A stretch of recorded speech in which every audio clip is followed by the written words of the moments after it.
It was a typical day in Kuku Compound until an unspeakable crime came to light. A 6-year-old girl was allegedly sodomized by an unknown perpetrator.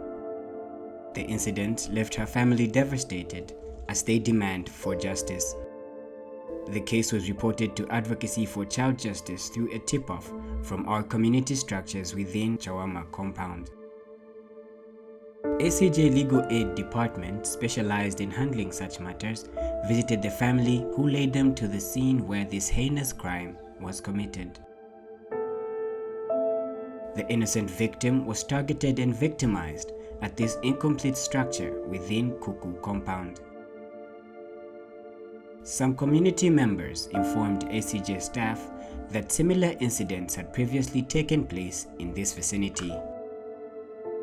As a result, the owner of this building took immediate action to restrict access to these premises in order to prevent similar incidents from reoccurring.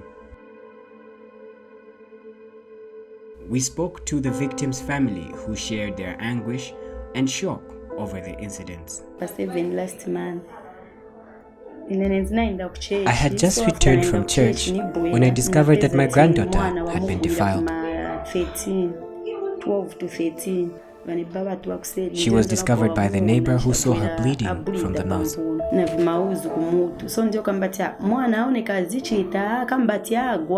So namwesa penikira agona mnyumba. So after nafika namvera voice yanga ndi mwana bwachokera abwera asunkutra ni chani atinagwa nishisina stop. I did not know that she was defiled because according to her, she had just fallen.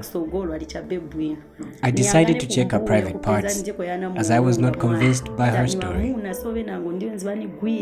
She further narrated that an unknown man had taken her to a house where he took advantage of her.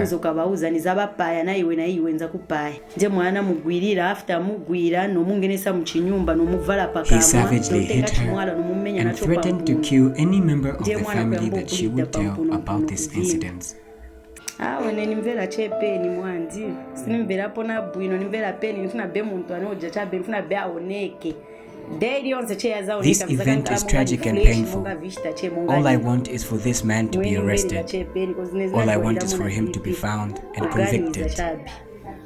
So ndinenimvera peni mwanzi peni eve nimvera nifuna che muntu aoneke chabe agwiriwe. Ma bruising enze nayo akaya anamuuzinga kumbuyo sana muuzinge kusogoro. So anamushita ma bruising kaipo funa kuti apite muja anasiya mushita vironda mwana anamuononga kumatakwe kumbuyo ndiko anamusebenzesera. She said she would be able to identify this man if she saw him. But sibakuluma ningi ni wanyamata che sibakuluma ningi. Ero alikona atina mirumu skulu mweka kambira kajake nangu. Sembe sinaziwepo vilivonse kozi evenza na imira pa kupaya. Kozi olo ku police peti nainda banasegula madoketi yabiri yale pingi na ya assault. So banagamba akagwiriwa uyu muntu Afrika cha in the treason kozi enza na imira pa kupaya. It was a narrative that transcended mere storytelling when the innocent young soul poured out the harrowing details of this deeply scarring incident that forever changed her life.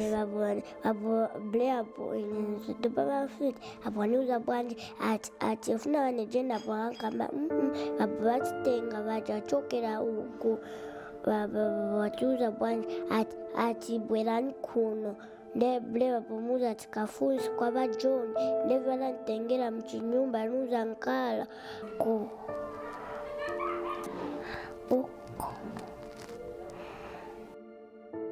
atina notachi nula na jumpa neka na mbutamanga zinamvera manta napuna bugina na blaji mpunu na mkamu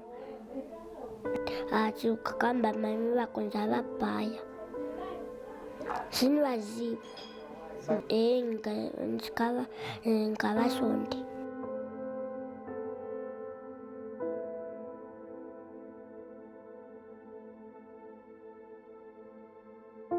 Childhood sexual trauma is often linked to post-traumatic stress disorder. Post-traumatic stress disorder is a group of psychological disorders. It can range from depression to suicidal thoughts to alcohol abuse. So what this entails is that children who go through sexual trauma are likely to witness these traits develop as they grow older. You will also find situations where their ability to form meaningful relationships is also disturbed because of this. They are robbed of their childhood innocence, and they will look at any negative vice to counter any negative thoughts, because anything that happened to them, that traumatized them, comes back and replays. This can happen through dreams, it can happen through vivid recollections, it can happen through triggers such as anybody using any words or actions such as touching them that might trigger these memories. So you're pretty much looking at someone who will be scarred for life. Advocacy for Child Justice is determined to fight for the rights of children and will not hesitate to take legal action against those who engage in any form of child abuse or exploitation. So the Penal Code, Chapter 87 of the Laws of Zambia, is clear with regards to offences that involve unnatural acts. Section 155 of the Penal Code strongly condemns such acts and puts a penalty of not less than 14 years of imprisonment if one is found guilty. Advocacy for Child Justice is closely working with law enforcement officers from Kuku Compound and also Kuku.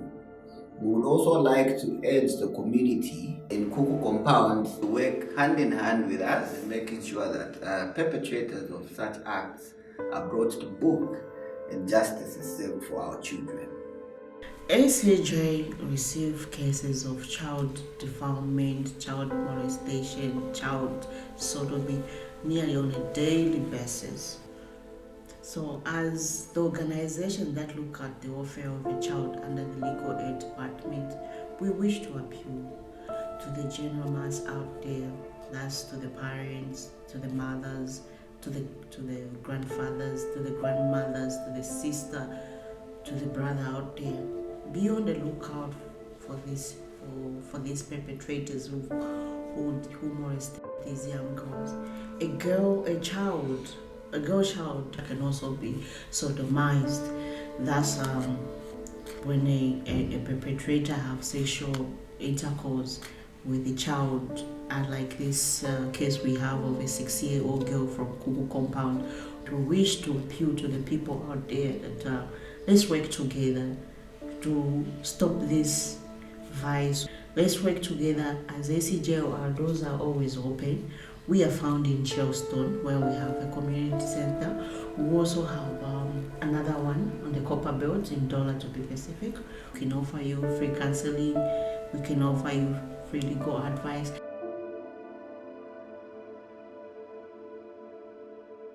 As the investigation continues, the focus remains on justice for the young victim and the urgent need for greater awareness and preventive measures against child defilement.